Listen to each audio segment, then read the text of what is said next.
I'm Jason, and I'm here to talk about Black Mass. Well, going into Black Mass, I had some low expectations, mainly because of Depp's prior movies were some bombs. But I was surprisingly surprised at this movie. It was really good. Johnny Depp plays Whitey Bulger. Bulger is a real and very famous mobster who was just recently caught in 2011. Previously, Jack Nicholson played Bulger in The Departed, which was a really good Martin Scorsese film. Whereas Jack played an older Bulger, Johnny Depp plays a younger Bulger, kind of like in his mid-50s maybe? I don't know.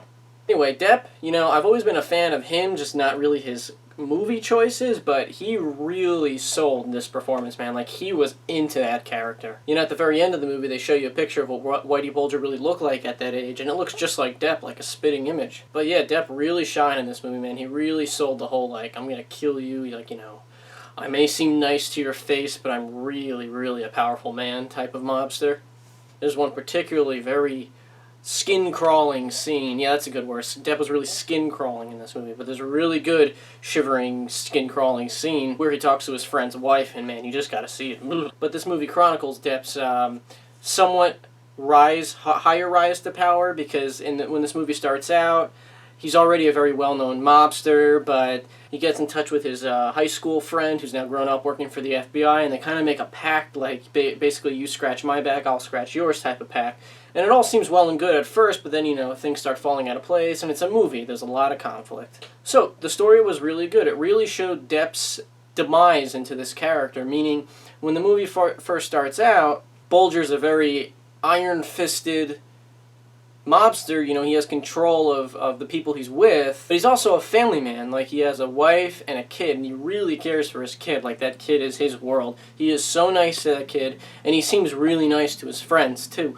But through other circumstances throughout the movie, he just becomes a very hardened criminal who seems to have no remorse for anybody, and you can really feel Depp portraying that, so A+ to him. And also, a really surprisingly good performance in this film was Dakota Johnson.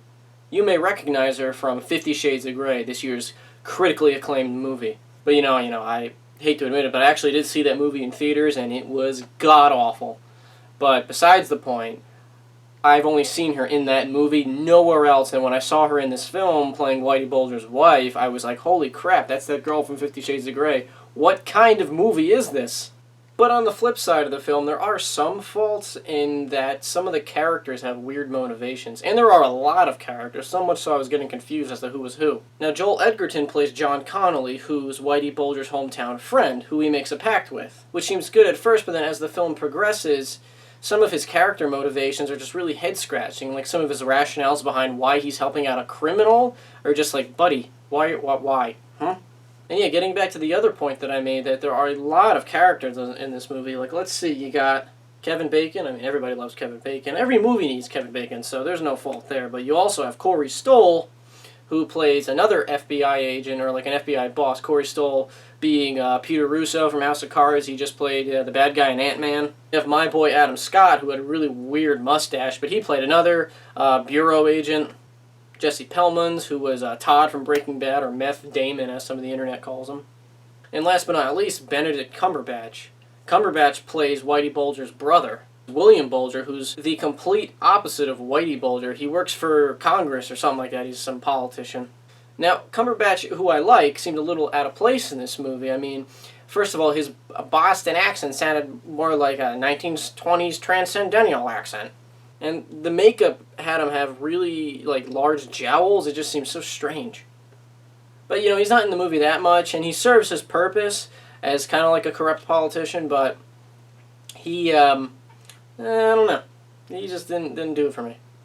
But overall, Black Mask was a really, really good movie, and I would definitely see it again. Depp's performance was outstanding. I heard Oscar buzz, and I could kind of see it, honestly. He really played that part well. He looked like a vampire, but so did Whitey Bulger. Joel Edgerton's character, though, was good. He had some really weird character motivations, and then you just throw everyone else in there. But surprisingly, Dakota Johnson was really good. Benedict Cumberbatch, a little out of place with his weird accent, but not too bad. But overall, Black Mass was a really, really good film, and I think you guys should see it. Hey guys, thanks for watching again. I really appreciate it. You can follow me on Twitter at jgreen89. Tweet at me whatever you want. Give me some constructive criticism. I'm always open for that. I really want to make this show good. Also, please listen to my podcast, Blah Blah Podcast, as it's called. Me and my friends just talk about movies, video games, all things entertainment, current events, stuff like that. It's a lot of fun. We also do video reviews of movies. We just did one of this terrible children's movie called Gooby, so please check it out. It's so much fun, and thanks again for watching.